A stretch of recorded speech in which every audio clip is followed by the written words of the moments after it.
ছোট ছোট ইলিশ মাছ দিয়ে কলা দিয়ে রান্না করব। এখানে মাছগুলো আমি কেটে বেছে ধুয়ে নিয়েছি। এদিকে কলাটা আগে সিদ্ধ করে নিয়েছি একটু লবণ দিয়ে আর হলুদ দিয়ে। এখানে সব ধরনের মশলা ভালো করে কষিয়ে নিয়েছি। কষিয়ে তারপর এখন মাছগুলো দিয়ে দিলাম। মাছগুলো দিয়ে কিছুক্ষণ নাড়াচাড়া দিয়ে কষিয়ে নিব।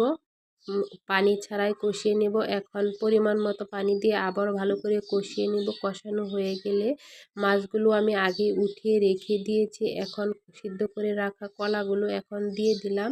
দিয়ে ভালো করে আবারও কষিয়ে নিচ্ছি। কলাগুলো যত বেশি কষানো হবে তাহলে ইলিশ মাছের তরকারিটা আরও বেশি ভালো লাগবে। এই তো আমার এখানে কষানো হয়ে গেছে। ভালোভাবে কষানো হয়ে গেলে এখন ঝোলের জন্য পরিমাণ মতো পানি দিয়ে দিব। এই তো পরিমাণ মতো পানি দিয়ে দিলাম।